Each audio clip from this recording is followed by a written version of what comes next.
sisi lain ya, bahwa inflasi ini juga akan berdampak ke kebijakan moneter dari Bank Indonesia. Kita tahu kalau The Fed sendiri sudah mengeluarkan bahwa tidak ada indikasi cut rate karena inflasi juga masih jauh dari target. Sementara kalau kita lihat Bank Indonesia, inflasinya melandai walaupun tetap tinggi. Dan apakah ini bisa semakin mendekatkan kita terhadap indikasi Bank Indonesia akan melakukan cut rate dalam waktu dekat? Bagaimana dampak tingkat inflasi ini kepada kebijakan suku bunga ke depannya? Mbak Esya, silahkan.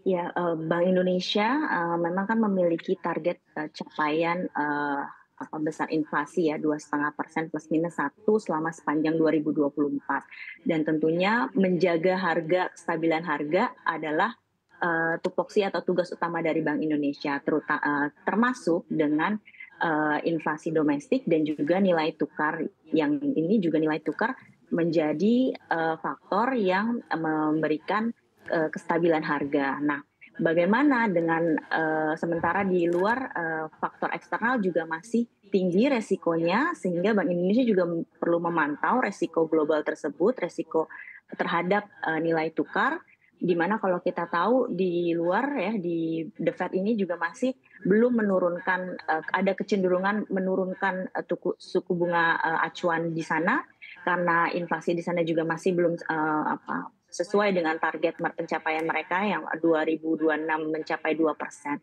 Nah, sehingga Bank Indonesia juga perlu tadi ya menjaga atau melihat ya arah dari suku bunga ini, suku bunga Bank Indonesia, sehingga nilai tukar juga terjaga dan tidak menyebabkan imported inflation terhadap inflasi di Indonesia gitu, karena imported inflation ini juga salah satu faktor penting ya, terutama buat misalnya industri dan juga buat konsumen menjaga daya beli di dalam negeri seperti itu. Ada lagi nggak sih Mbak upaya yang mungkin bisa dilakukan oleh pemerintah selain apa yang sudah Mbak sampaikan tadi untuk meningkatkan produksi pangan domestik sebagai langkah preventif terhadap kenaikan harga pangan dan dampaknya juga terhadap inflasi, Mbak Esya? Iya, untuk kebijakan memang kita kan biasanya melihat ya ada jangka pendek, jangka menengah, dan jangka panjang. Untuk hal-hal yang seperti kita sampaikan baru tadi yang kita diskusikan adalah mungkin kebijakan-kebijakan jangka pendek yang memang harus dilakukan secepatnya. Karena kalau tidak inflasinya bisa tinggi atau juga bisa mengurangi, menggerus daya beli masyarakat. Termasuk misalnya pemerintah juga harus melihat gitu ya, apakah perlu diberikan bantuan atau subsidi untuk mengurangi untuk mempertahankan daya beli dari masyarakat, terutama masyarakat golongan miskin yang bisa golongan menengah batas miskin yang bisa jatuh ke kemiskinan kalau misalnya inflasi meningkat. Namun dengan data yang kita lihat ada arah baik nih dari inflasi kita yang memang cukup melandai ya di Januari, namun itu juga tadi kalau kita melihat subsidi ya, rasanya di bulan-bulan seperti ini itu juga perlu dilihat ketepatannya gitu ya, secara tepat apakah karena masuk ke tahun pemilu seperti itu. Jadi rasanya kalau misalnya ada sudah baik gitu ya, itu juga perlu ditinjau ulang kembali. Nah, kedua adalah kebijakan menengah dan panjang gitu ya. Kebijakan menengah dan panjang ini bisa kita lihat bisa dari teknologi, bagaimana memastikan ya produksi dari pangan ini bisa meningkat gitu ya. Jadi dari hulunya diberikan teknologi peningkatan produksi, bisa dari inovasi ya di bidang pertanian, kemudian atau juga penggunaan teknologi digital.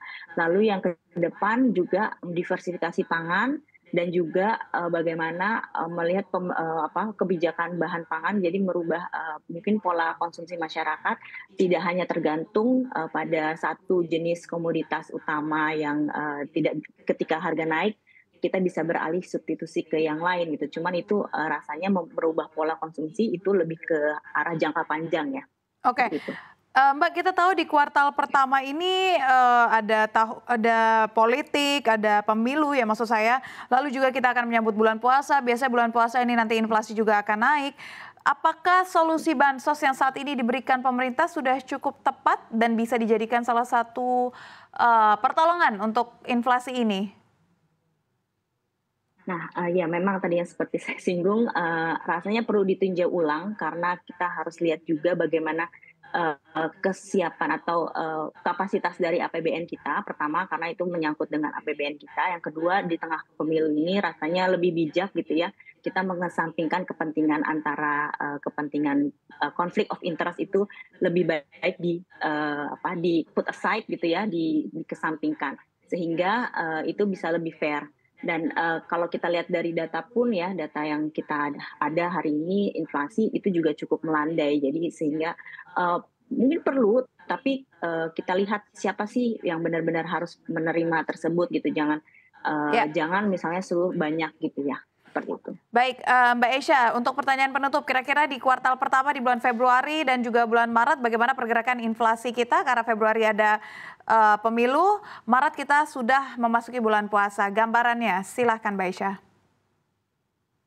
Iya, untuk bulan Februari ya, itu mungkin, kalau ini ya, beras ya, beras berarti kan tadi kita mau fokus di beras, kalau misalnya beras ini bisa terjaga, stoknya baik, kemudian distribusinya lancar gitu ya, dan harga bisa turun, itu bisa kemungkinan, akan melandai. Namun, kita lihat juga ya di pemilu ini, kita, biasanya mungkin akan lebih sedikit, tertahan gitu ya, karena memang, mungkin permintaan dari sisi permintaan dan supply itu juga bisa mempengaruhi dari harga, inflasi gitu ya, tingkat inflasi. Tapi kita lihat bahwa yang paling, fokus utamanya adalah, karena tadi andil terbesar adalah makanan, jadi kita lihat juga pergerakan dari tadi, beberapa komponen, makanan seperti sayur mayur dan beras dan mungkin, kalau kita lihat, untuk cukai ya tadi, rokok ya, tadi rokok adalah satu penyumbang terbesar di Ya. bulan ini karena di awal tahun ada tarif cukai sehingga mungkin bulan depan mungkin, akan hilang, cabut, tidak, akan memberikan kenaikan sehingga mungkin bisa agak lebih melandai.